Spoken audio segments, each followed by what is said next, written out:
Hello, everybody, and thank you for tuning in to the Liberty Report. With us today, we have Daniel McAdams, our co-host. Daniel, good to see you. Good morning, Dr. Paul. How are you this morning? Doing well, and we have a special guest. Yeah, You've met him before, I think, a couple times. Yeah. And I've known him since 1988. Wow. Of course, he wasn't working for me back then. He was probably still in high school. I don't know. But even in the first, but that makes me aware of the fact that our guest has been dealing with and involved in libertarian ideas for a long time. And maybe one of the reasons we met again in the congressional office, and how did he do it? He was chief of staff there. He was your boss, right? I know, he was, yeah. Okay, he was chief of staff there. And then he moved along to the Mises Institute. Yeah. Well, that makes sense, the Mises Institute. And he was there a couple months? No, 10 years. So that's Jeff Deist. Jeff, welcome to our program today. Hello, Ron and Daniel. Good to see you. Very good. Greetings, Jeff. What are you doing? Jeff now is at Monetary Metals. He's back in the private sector. Well, that sounds like he would know that subject pretty well. Like a subject for him. It has something to do with money at times. That's right, yeah. Definitely. So very good. Well, there are so many things to talk about because of all the political things going on. Sometime and some days I get sick and tired of listening to it because I might listen to a report on. I still use the TV to listen to some of these reports, and then the TV will be on later. It's the same old thing over and over again, and the same malarkey that you have to listen to. But and all this stuff. The big thing is Trump, Biden was talked into leaving to save democracy. And I don't know whether we would want to save pure democracy, but their idea of democracy is a farce. I don't think they did it, but they picked the next leader, but not by their ideas of democracy, rather by shenanigans as usual. Jeff, just comment on some of those things going on, and what do you think about the process, that Biden has finally retired from running for office because he wants to save democracy? It's interesting. I was talking to Daniel offline about how there's this feeling that's starting to spread around among normies that the system is just so irretrievably broken. And of course, Dr. Paul's been talking about that for decades. He's been saying the monetary system, the dollar, the congressional system, the entitlement system, the warfare state, all of these things have been broken. So people in our circles, Daniel and I came up through ANCAP and libertarian circles. I mean, we've been singing this song for a long time, but in a sense, I think the public is starting to realize that not just that democracy as practiced in America. In other words, do they really count the votes correctly? What about all this absentee and electronic voting? Did they install Kamala Harris rather than putting her through a primary process? Will they let RFK be part of the debates? We all suspect that democracy isn't working as practiced.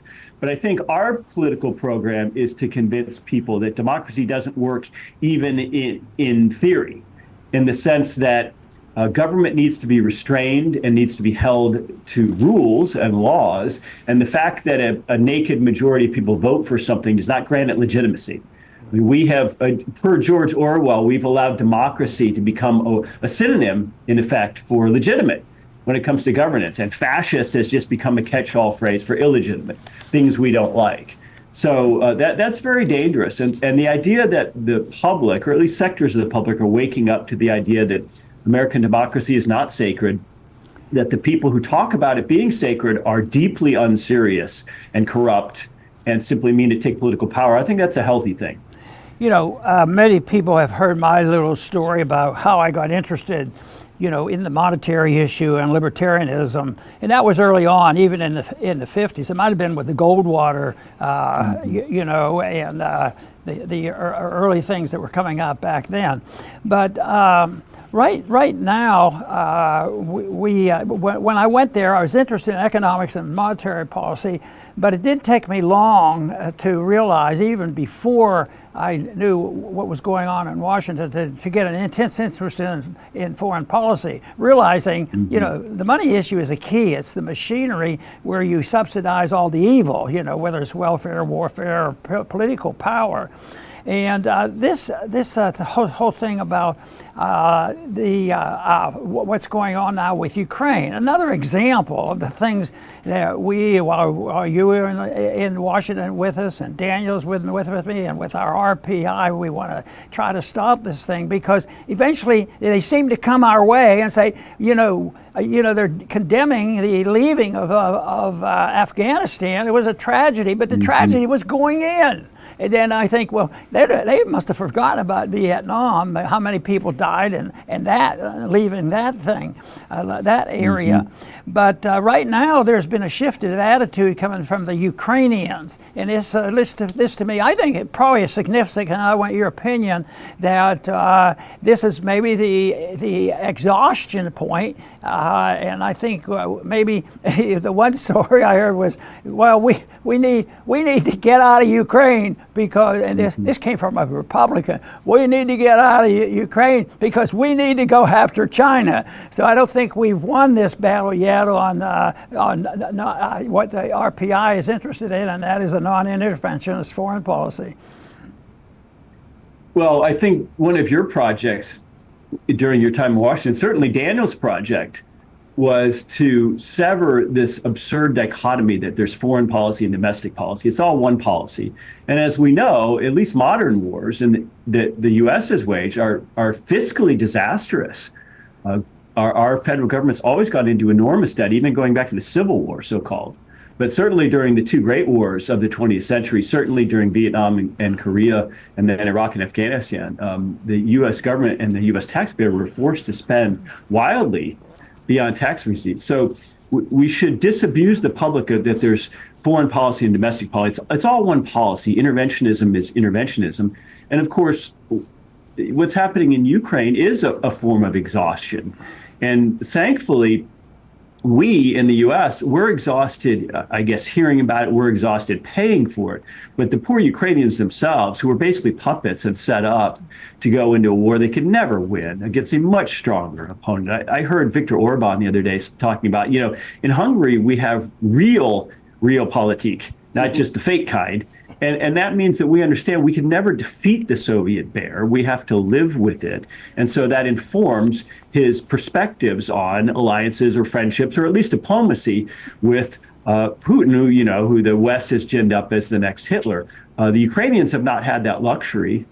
And of course, all the saber rattling by NATO is certainly had a part to play in forcing Putin's hand, perhaps. But the idea that the United States is involved in this has been absolutely disastrous for the Ukrainian people. Their young men have been conscripted. And now, as a result of this, we gave them false hope, and they are dying because of it. Yeah, Jeff, you you said something in your opening that actually caused me to change my question, because it's interesting, and I wouldn't mind thinking about it a bit and hearing a little bit more fleshed out. You sort of basically you said this is our time, we libertarians, this should be our time. Everything's been tried, pardon me, and has failed, obviously. But there seem to be so many distractions now that are coming between us and getting the message out better. You have this whole idea of this national conservatism movement, which is neither. And I think Kelly Vlahos did a great job last week, I think it was, writing about it, the fact that it's just another neocon front organization. But you have this, you have populism, you have now economic populism with J.D. Vance. Why does it seem like it's, even though this is our time, why do you think it's so difficult for us to break through the din, and what do you think we can do better? Well, in the sense you have to look beyond the rhetoric to the substance. I mean, there is a populist fervor right now, and I think that's entirely justified because elites have failed us in every way. And so they deserve to have a little bit of populism, good and hard, I would argue. And so the 21st century question seems to be elites versus populist fervor. That seems to be the question, not socialism versus capitalism, which was the big question of the 20th century. And so as people who believe in political and economic liberty, it feels like our voice isn't out there because obviously the left is just a disastrous morass of, I don't even want to think about how I would describe the modern left, but the populist right, of course, is prone to, first of all, not being truly non-intervention. It's still captured by foreign interest and defense lobbyists, but also being guilty of some gross economic errors in terms of protectionism and that sort of thing. So we feel like we don't have a home, but I don't think that's valid. I think the fact that people are questioning and noticing like never before, I think the idea that where does Trumpism come from? Well, you can draw threads back to perhaps even Pat Buchanan. You can draw threads from Goldwater to Reagan. So when Goldwater was soundly defeated, who would have thought that Reagan would result just 15 years later, whatever it was. When Ron Paul had his two campaigns, I think those had a lot to do with creating the Tea Party and then creating Occupy Wall Street and then even creating the Trump phenomenon. So I don't allow the news cycle to make me despondent, for one. But libertarians have a challenge, and that's because they've made some gross errors themselves. One of which is failing to understand that tribes and nations are organic, spontaneous things, even though states themselves, modern states, are not. And the idea that we should simply view consent and individualism as the linchpins of what makes a proper society, that's just bunk. I mean, we have to go and look at people how they are. And so I'm not interested in a libertarianism that doesn't comport with human nature and reality. Yeah, that's a great point, Jeff. I'm going to go back to my original question. If Okay. I couldn't let that pass because it's an important point, I think. But if we can go back to the Biden address. Now, I didn't watch it all. My guess is you might not have either, Jeff. I looked at the Zero Hedge write-up, and I looked at the transcript. But you don't need to have seen it to get this point. And I think I just want to get your reaction because it seems to me bizarre. So on the first, and Dr. Paul, you mentioned it earlier, he has to pass the torch because he wants to save our democracy, which is strange because he was actually elected and she wasn't. She didn't get a single vote, but he's got to let her become the nominee to save democracy, whatever the case. But here's his bill of particulars. He says he's the first president this century to preside over a country in no wars. Then he said, today we have the strongest economy in the world. Wages are up. Inflation is down. He says manufacturing has come back to America. Violent crime is at a 50-year low, and we have fewer illegal border crossings than when Trump left. So if all of these are true, and he hasn't cited illness as a reason to step down, why would he be stepping down? It seems absolutely bizarre to me.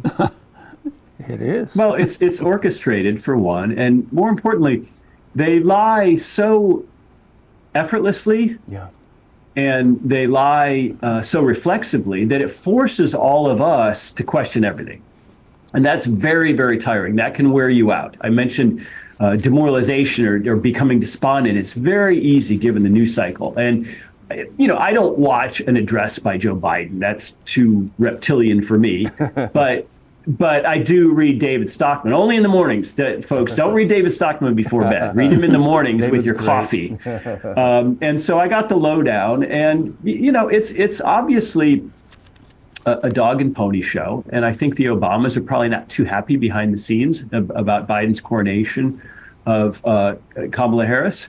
But I think we have to think about a North Star, and I think we have to prepare ourselves for, either a Harris administration or a Trump administration. And either way, we are going to have very serious attempts to capture things. I mean, go read Bob Woodward's book, Fear, which describes a situation in the Trump White House where not only were Ivana and Jared in their little cubbies right next to the Oval Office, but his main advisors, his Pentagon, his CIA, his Joint Chiefs, his own vice president, and there are lots and lots of parallels to JFK here. We're actively working to undermine him. So we shouldn't kid ourselves with this idea that if Trump wins, we've avoided this catastrophe in Kamala. The catastrophe is working independent of elections, and it's working below the surface like an iceberg, we might analogize. And that's where our focus should be. Very good. I've thought a lot about this. You mentioned the lying that goes on, and they're pretty good at it. And some people think it's a noble lie and it's very important.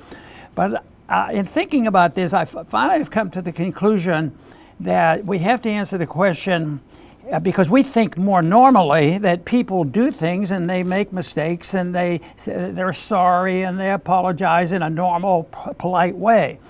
But that never happens with these monsters who get political power, because they're convinced that they're right about the nihilism. They think that seeking truth is a waste of time. There is no such thing as truth, and so they march on and they lie and scheme, and they don't have shame or guilt or whatever.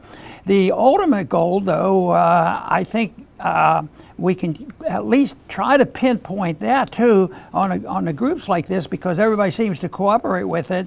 But I think since World War II, the whole motivation, of course, we were wealthy, we had military power, and we had the reserve currency, and it set us up for this. And that was to make long-term plans, was to build the American empire. And they've been pretty good at that, but as we know, those things don't last forever, and we're seeing the cracks. And the bankruptcy, both of the financial and the moral bankruptcy, is coming to fruition, and I think big things are ahead. But we talk about, the deep state, and nobody has a precise definition, but I look at it as people with a lot of money and a lot of clout and a lot of interest, that they are ones that pull the strings and have been very much involved here in the last week or two. They certainly were involved, people wanting to do some changes in the 60s with the assassinations that went on. But I think the motivation really is, and you hear it from both sides now, because the conservatives will talk about it too, American greatness, but usually they associate that with military greatness. And so I think if we had a little bit of improvement over people understanding about telling the truth and not spending all our effort to keep the empire alive and keep building it, but I think all this is going to change. Well, it's going to change the easy way or the hard way. Let's hope it's the easier way. And with technology and modernity, we understand that the pace of change, the rate of change is accelerating. I don't know why we wouldn't expect that to apply to empires as well. We're not going to have 1,000-year empires anymore. We're going to have 200-year empires, maybe in our case, and maybe 50-year empires next. I don't know.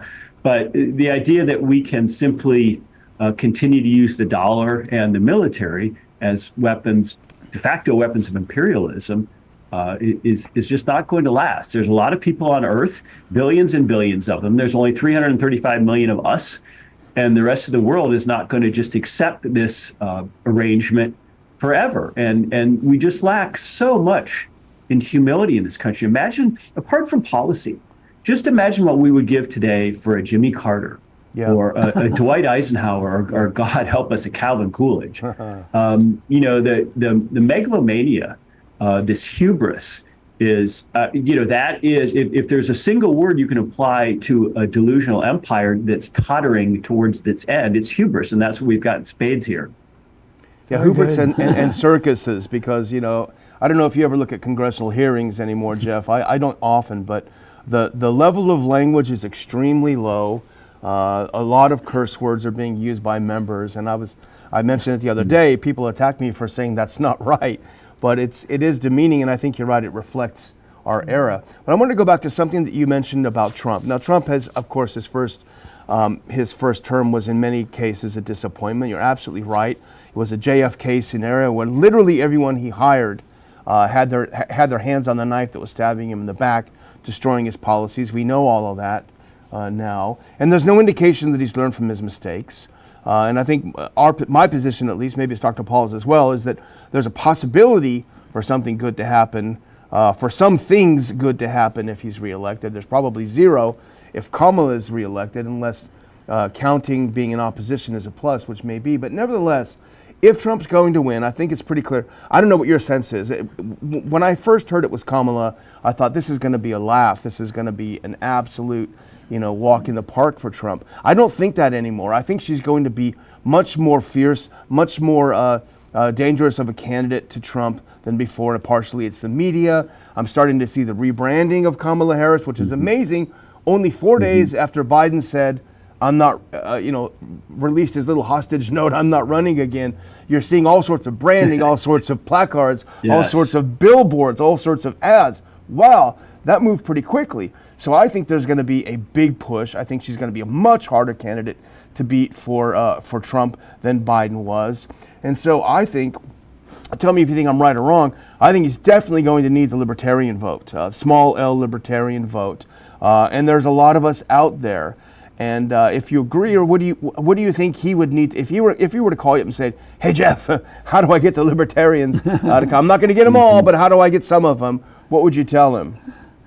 Yeah, it's so tough because, again, in the era Daniel and I came up in, the goal was to create a less political society, right? To have less of society organized around politics, and so that we all didn't have to live and breathe politics in our daily lives. And we don't want to do that. We want to go build businesses and be with our families and pay our mortgage, right? Americans don't want to be political. But politics is interested in us, as they say. Mm-hmm. And so, when people look at Donald Trump, I think a lot of people like me say, well, for all of his faults, he doesn't hate my guts. Yeah. And when I look at Kamala Harris or Hillary Clinton or Joe Biden, I know for a fact that they hate my guts. So that's, I think, a very Leninist whom, us, them type starting point for things. But we can't forgive Trump's COVID errors. We can't forgive his pushing of a vaccine, and we certainly can't forgive Michael Bolton. Or John Bolton, excuse me. I'm thinking of the singer, Michael Bolton. Both of them. I'm thinking of Office Space, the movie. John Bolton. So, personnel or policy, and then having Ivana, and Jared close by whispering in his ear, really disastrous. Could a second term be better? I suppose it could. I don't know a lot about J.D. Vance. I'm not an anti-populist. A lot of libertarians, I think, again, that's a gross error to be dismissive of populism in favor of this sort of cosmopolitan classical liberalism. Huge error. Yes. But I don't think we have a lot of choice. I mean, I wish RFK Jr. had been a viable third-party candidate. He could have been a Ron Paul or a Ross Perot. Yeah. Had he stuck to his guns, and he could have been something. And I know David Stockman is still promoting him. And I think there was some hopefulness there. Someone who could have a positive message, who again didn't hit our guts, but he lost the plot pretty badly. So it's a tough question for us, those of us who don't like politics. I'm not a voter. I know Daniel's not a voter. Is this year an exception? I mean, one thing he could do, if nothing else, and I know this sounds trite, but if nothing else, just let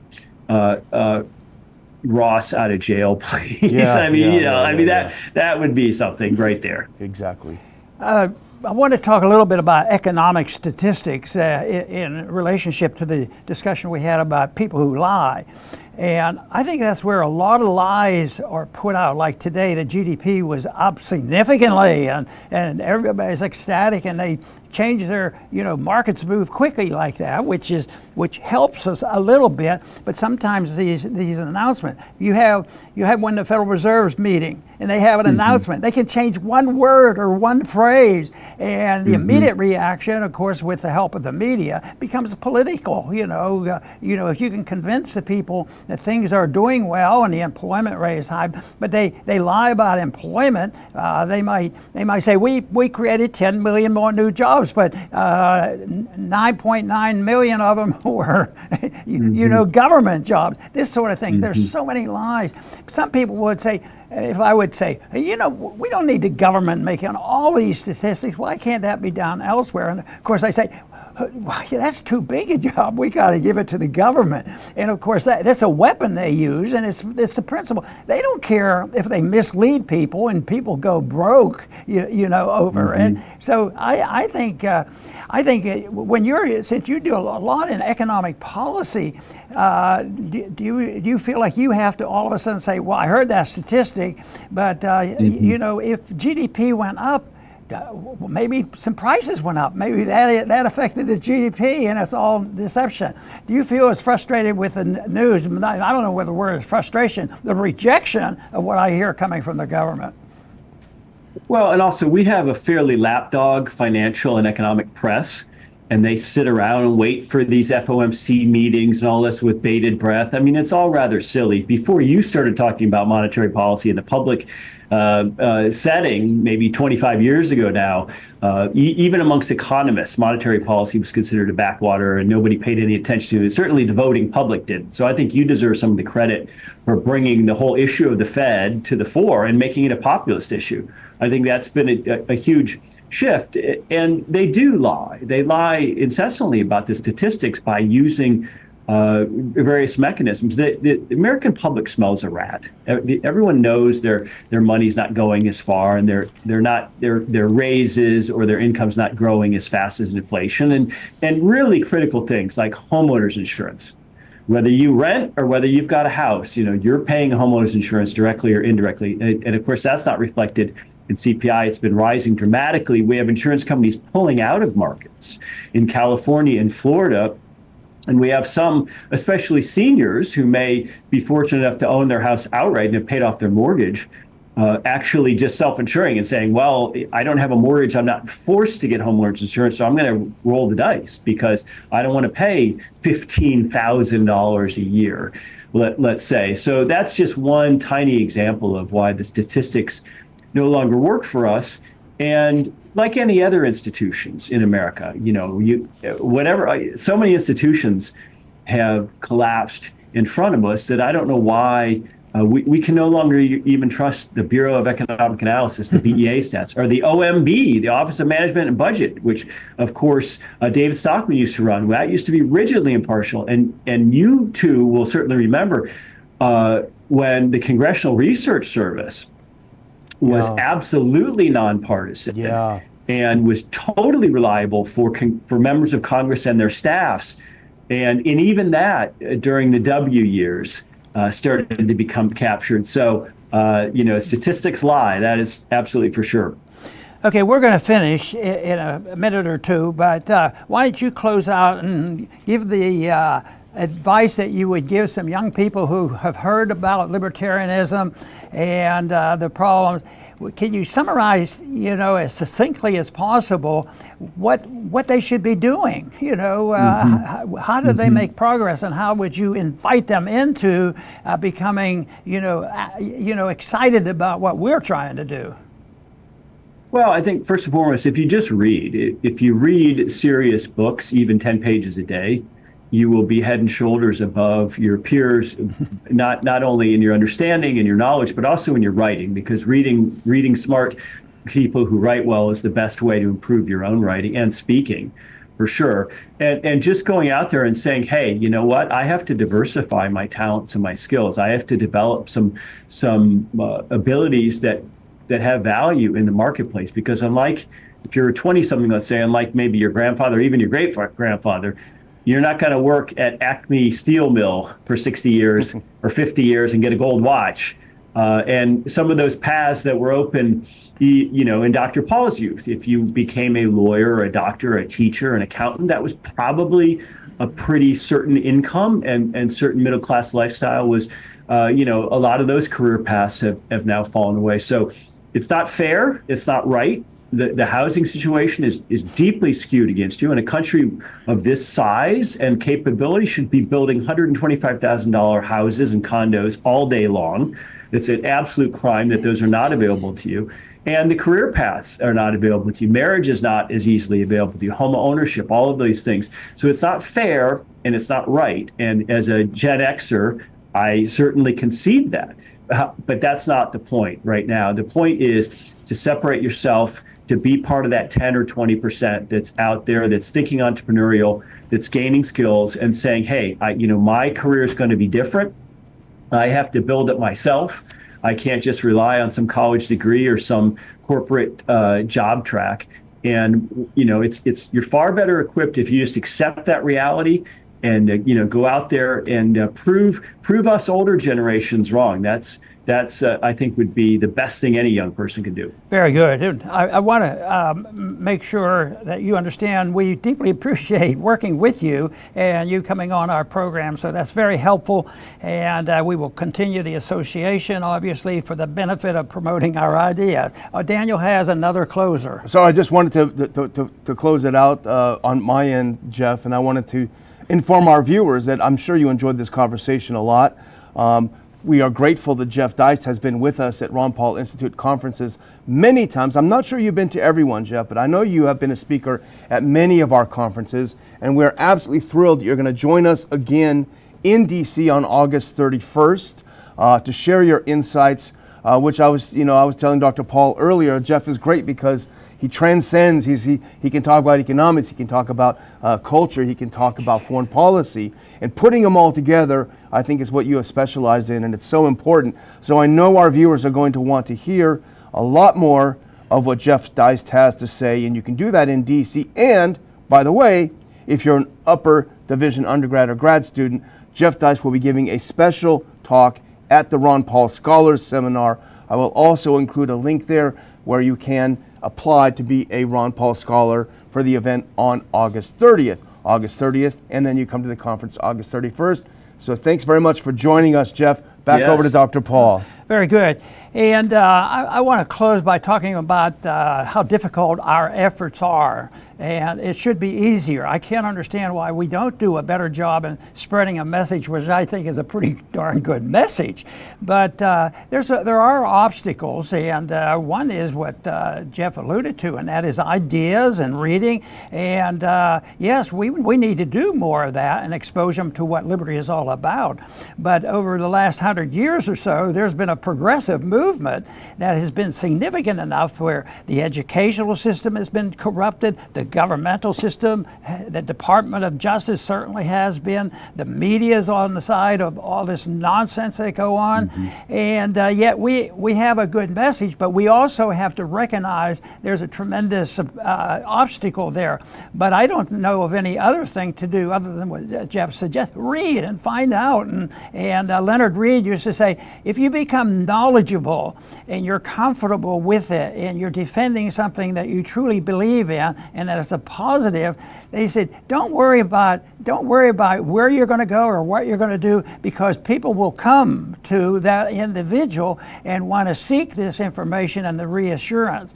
But we need to do a better job because we have a wonderful message of peace and prosperity, and we do know that the freer a country is and the more moral the country is, the more prosperous it is. So there's every reason why we should pass this up. But the immediate gratification of a welfare state and warfare state encourages immorality and the fact that they can plunder the rest of the people, and then the secret governments that really get control is our obstacle.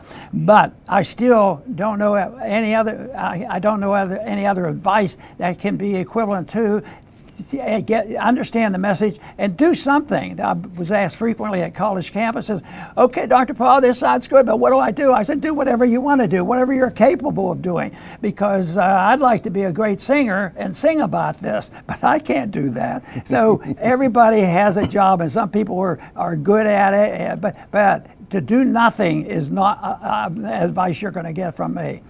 But I do want to thank all our viewers for tuning in today to this report, and please come back soon to the Liberty Report.